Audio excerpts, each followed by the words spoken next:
అందరికీ నమస్కారం. నేను డాక్టర్ భవనారి విజయలక్ష్మి, ఆయుర్వేద వైద్యురాలను. ప్రస్తుతం ఉన్న ప్రపంచంలో స్కిన్ ఇన్ఫెక్షన్స్ అనేది చాలా ఎక్కువగా కనిపిస్తూ ఉన్నాయి. అది పసిపిల్లలక, పెద్దవాళ్ళక, వృద్ధులక అనేది తేడా లేకుండా ఉంటున్నాయి. వృద్ధులలో అయితే ఇంకా ఎక్కువగా కనిపిస్తూ ఉన్నాయి. ఎందుకు అని ఒకసారి మనం ఆలోచిస్తే పొల్యూషన్ అనేది చాలా పెరిగింది. అంతేకాకుండా ఎండ వేడి ఎక్కువగా అయింది. ఎండవేడికి, పొల్యూషన్కి చర్మం మీద ఈ పొల్యూషన్ పార్టికల్స్ అవన్నీ పడి స్వేదం అనేది బయటికి రాకుండా ఉండటం వలన కూడా ఒక కారణంగా కనిపిస్తుంది. ఇదివరకు రోజుల్లో మనము సుండిపిండితో స్నానం చేసేవాళ్ళము. ఒక 2-3 జనరేషన్స్ ముందు కూడా ఇది జరుగుతూ ఉండేది. రోజు కాకపోయినా ప్రతి 15 రోజులకో, వారానికి ఒక్కసారైనా సుండిపిండి పెట్టి తలస్నానం చేయించడం అనేది కామన్ ప్రక్రియగా ఉండేది. ఇప్పుడు సుండిపిండి అంటే ఏంటో కూడా ఎవరికి తెలియటం లేదు. కాబట్టి ఆ సుండిపిండి గురించి తెలుసుకొని ఈ చర్మ వ్యాధుల నుంచి ఎలా బయటపడాలి అనేది తెలుసుకుందాం. సుండిపిండి అనగానే మనకు గుర్తొచ్చేది అమ్మమ్మలు, నానమ్మలు. వాళ్ళు తప్పనిసరిగా ప్రతి ఇంట్లోనూ కూడా వారు ఇంట్లో తయారు చేసుకొని నిల్వ పెట్టుకునేవాళ్ళు. పసిపిల్లలకు కూడా సుండిపిండితోనే స్నానం చేయించేవాళ్ళు. తప్పనిసరిగా 1 సంవత్సరం దాకా సుండిపిండినే వాడేవాళ్ళు. ఎందుకు సుండిపిండిని వాడతారు అంటే చర్మం మీద ఉన్న ఒరిజినల్ ఆయిల్స్ని బయటికి పంపకుండా ప్రకృతి సిద్ధంగా పిల్లలు పెరగటానికి ఉపయోగపడుతూ ఉంటుందన్నమాట. ఇక సుండిపిండి వాడటం వల్ల శారీరకంగా రిలాక్సేషన్ లభిస్తూ ఉంటుంది. అంతేకాక నిద్ర కూడా పసిపిల్లలు బాగా పోతూ ఉంటారు. చర్మ వ్యాధులు రాకుండా ఉంటాయి. ఇన్ని కారణాల వల్ల సుండిపిండిని ఎక్కువగా వాడుతూ ఉంటారు. ఇదేనా ఇంకా ఎక్కువ ఏమన్నా ఉన్నాయంటే సుండిపిండి వాడటం వల్ల వయసు తెలియదు. అంటే ముదురు మొహాలు ఉంటాయి కొంతమందికి, అవి లేకుండా ఉంటాయి. అంటే వయసు కన్నా తక్కువ వయసు ఉన్నట్లు తెలుస్తూ ఉంటుంది. చర్మం యొక్క రంగు మెరుగుపడుతూ ఉంటుంది. చర్మాన్ని శుభ్రపరుస్తూ ఉంటాయి.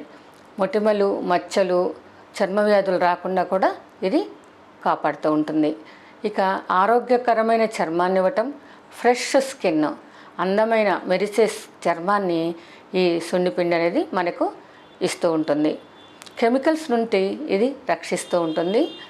మనం అనుకుంటాం సుండిపిండి అంటే చీప్ ఏమో అని. కాదు, కానీ ఒక సబ్బు కన్నా కూడా సుండిపిండి కాస్టే చాలా ఎక్కువగా ఉంటుంది.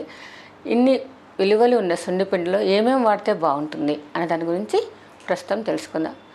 సుండిపిండి బేస్ ఏంటంటే పెసరపప్పు. చాలామంది పెసలు ముఖ్యంగా తీసుకుంటే పెసలు కూడా తీసుకోవచ్చు. పెసలు ఒక 100 గ్రాములు తీసుకుంటే ఒక 50 గ్రాముల పచ్చిశనగపప్పు తీసుకోవాలి. ఇవి దీంట్లో చందనం పొడి, శాండిల్వుడ్ పౌడర్ అంటాము, ఒక 10 గ్రాములు, గులాబీ ఆకులు ఒక 10 గ్రాములు, మంజిష్ట వేరు, ఇది చల్లదనాన్ని ఇస్తుందన్నమాట. శరీరానికి రంగుని, ఎరుపుతనాన్ని ఇచ్చి చర్మ వ్యాధులు రాకుండా కాపాడుతుంది. కాబట్టి ఇది తప్పనిసరిగా ఈ మంజిష్ట వేరుని తీసుకొని ఒక 10 గ్రాములు చూర్ణం చేసుకొని ఈ సుండిపిండిలో కలపటం అనేది చాలా ముఖ్యమైన విషయము. ఇక మన ఇంటి పక్కనే ఉండే వేపాకులు ఒక 10 గ్రాములు, పసుపు, ఇంట్లోనే కొట్టుకున్న పసుపు వాడాలి. ఎందుకంటే బయట అంతా కెమికల్స్తో నిండిన పసుపు దొరుకుతుంది. కాబట్టి ఇంట్లోనే ఉన్న పసుపుని మనం తీసుకోవచ్చు. ఇదే కాకుండా గంధకచ్చూరాలని బయట దొరుకుతాయి. ఇది కూడా ఒక 10 గ్రాములు తీసుకొని అన్నిటినీ కలిపి గిర్నీకి వేసుకున్నా, ఇంట్లో మిక్సీకి వేసుకున్నా కూడా మంచి సుండిపిండి తయారవుతుంది. ఇక అధికంగా ఆర్థిక స్తోమత కలవాళ్ళు బావంచాలను కూడా వాడచ్చు. బావంచాలతో పాటు మనం చెప్పుకున్నట్టు బావంచాల్లో యాంటీ బ్యాక్టీరియల్ ప్రాపర్టీ ఉంటుంది. అంతేకాక ఫంగస్ నుంచి కూడా మనల్ని అది కాపాడుతూ ఉంటుంది.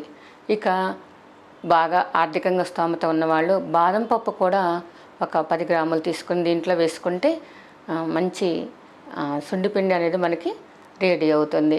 సుండిపిండిని ఫస్ట్ చర్మానికి ఆయిల్ రాసుకొని సుండిపిండిని అప్లై చేసి స్నానం చేస్తే చాలా ఫ్రెష్గా ఉంటుంది. మెదడు కూడా రిలాక్స్ అవుతుంది, చర్మం రిలాక్స్ అవుతుంది, చర్మం ఎంతో కాంతివంతంగా ఉంటుందన్నమాట. కాబట్టి దీన్ని తప్పనిసరిగా ఇంట్లోనే ప్రిపేర్ చేసుకోండి. ఎందుకంటే బయట కొన్న వాటిల్లో ఏది వాడతారో తెలీదు, దాన్ని ఎప్పుడు తయారు చేస్తారో తెలీదు. పురుగులు పుట్ర ఉన్న వాటిని కూడా తీసుకొని చేస్తూ ఉంటారు. ముఖ్యంగా గంధకచ్చూరాలు వాడేటప్పుడు మటుకు ఎక్కువ కాలం గంధకచ్చూరాలు తీసుకొని వాడితే మటుకు ఎక్కువ కాలం నిల్వ ఉండదు. మంచి స్మెల్ వస్తుంది. కాకపోతే ఎంత మంచి స్మెల్ వస్తుందంటే అది చూడగానే ఇది మనం వాడుకోవాలి అన్న ఫీలింగ్ కూడా వస్తూ ఉంటుంది. కాబట్టి గంధ కర్పూరాలను తప్పనిసరిగా వాడండి. ఎందుకంటే అది మంచి యాంటీ బ్యాక్టీరియల్ ప్రాపర్టీ ఉన్న డ్రగ్ అనమాట. ఇక దీన్ని ఇట్లా వాడటం వలన మన ఆరోగ్యం బాగుంటుంది, చర్మము బాగుంటుంది, చర్మం సంబంధించిన అనారోగ్య సమస్యల నుంచి కూడా మనం బయటపడవచ్చు. Thank you.